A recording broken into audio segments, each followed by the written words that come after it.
Welcome to Grief and God. This lesson is designed to help you work through the emotions of grief while a loved one is still with us, and more importantly, to begin healing during the most challenging phases of caregiving. Even the toughest people, and I would include myself as one of those, we can be forced to our knees at times during the caregiving journey. Those milestones can include the stress leading up to a diagnosis.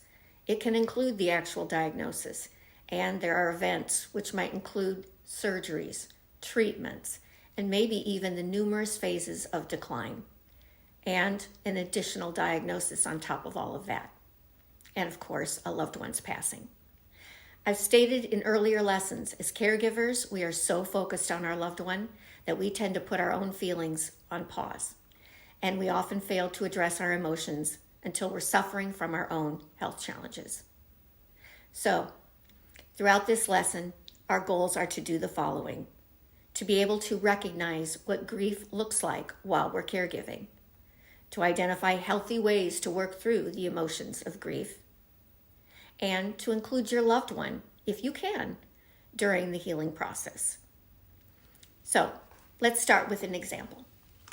My husband was diagnosed in 2016 with early onset Alzheimer's.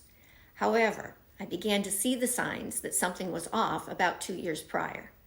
Leading up to his diagnosis, I was observing the changes in his behavior. I was researching possible solutions. But quite honestly, I was desperately trying not to fall apart with worry. My fears were already elevated, and the diagnosis only added fuel to the fire. The best way to summarize the next 7 years of caregiving would be this. It was a straight line and then a decline, and then another straight line and then another decline. I would start the first stage of grieving, and then I'd have to quickly acclimate my caregiving responsibilities to the new phase of decline, which we were in. So for example, initially, Mike, of course, was still driving. We needed to take his driver's license away. He was handling the finances. That changed. All the while, I was never really working through each stage of grief completely. And oftentimes, I would get stuck in the anger stage. And my way of dealing with anger was always to withdraw, which meant I didn't ask for help, and I stopped doing the kinds of things that brought me joy, like working out. Well, let me correct that. Not that I got joy out of working out, but I knew it was a healthy activity. I know that where we find our peace as a human being is very personal, it's very individual, it's a very intimate thing. But I'd like to share with you an example of how this grief journey impacted me spiritually. And we talk about that in Caring for the Caregiver. And someone else's experience might be completely different, and that's fine. But mine is this: I accepted Christ into my life at the age of 12. My relationship with God, like any relationship, has had its ups and downs over the years. But, I've never questioned my faith or the existence of God until my husband's journey with Alzheimer's. Watching someone you love slowly become a shell of themselves, and the cruelty of what that disease does to a human being, can cause some of us, myself included, to question their faith. I always thought my faith could withstand any difficulty, but I didn't know it would be challenged to the extent it was. And I know many of you are maybe in that same place right now. But let's be honest, we're trying to make sense out of a situation that makes absolutely no sense at all. Why this disease? Why now? Why us? We want to place the blame somewhere so that we can direct our anger at something tangible.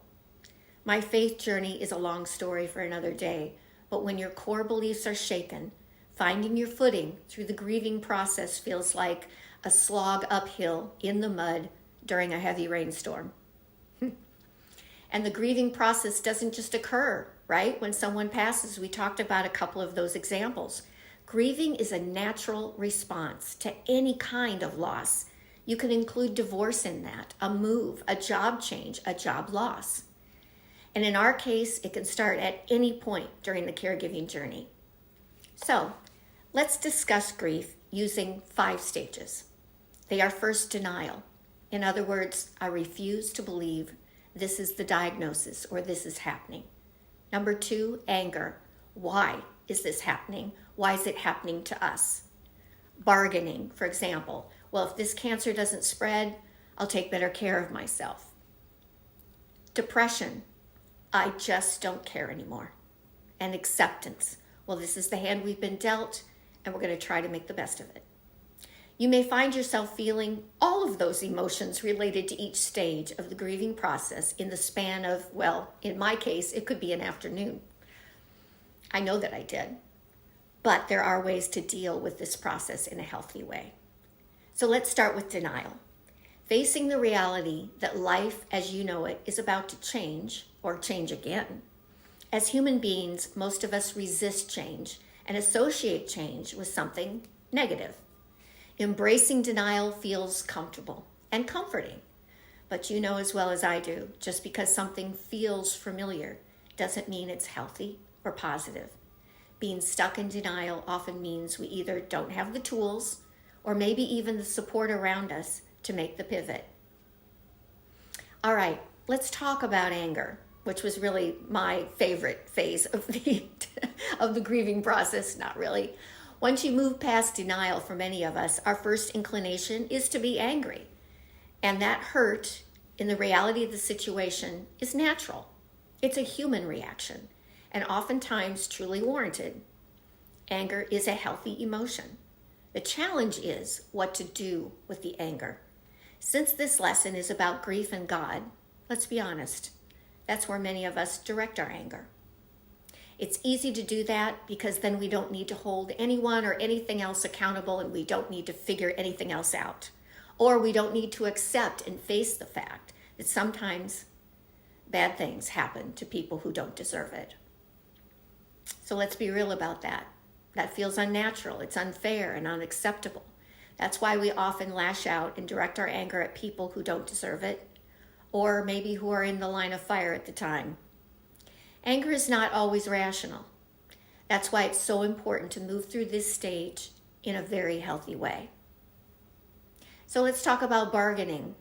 The bargaining stage is oftentimes when we converse the most with God. If you do this, God, I'll do that.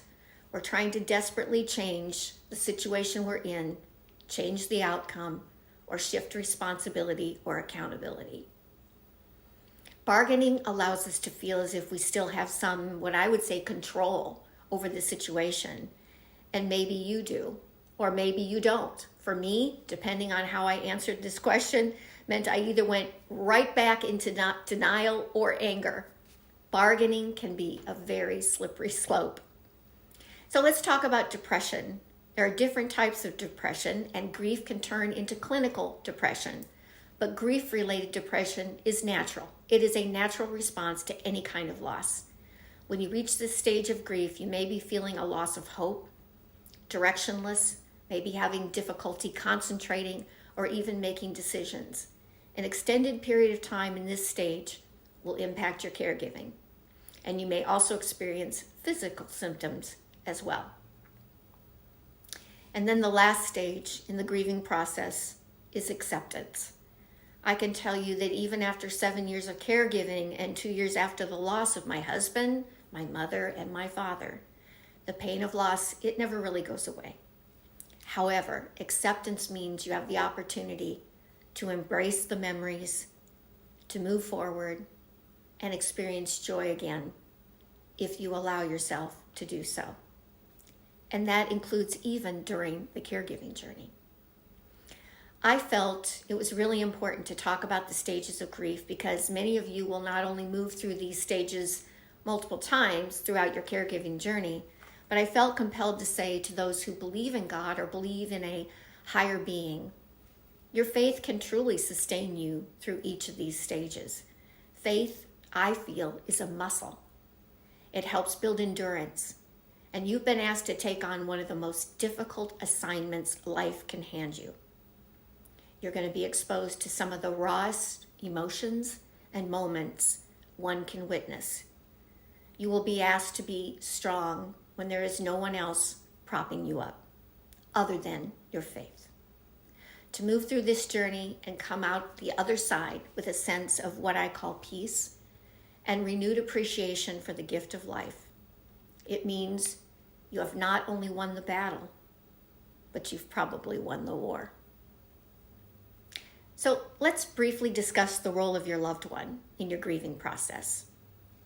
Depending on how healthy, or for that matter, maybe how toxic the relationship is with your loved one, that will determine how you engage with them throughout your stages of grief, not theirs, but yours.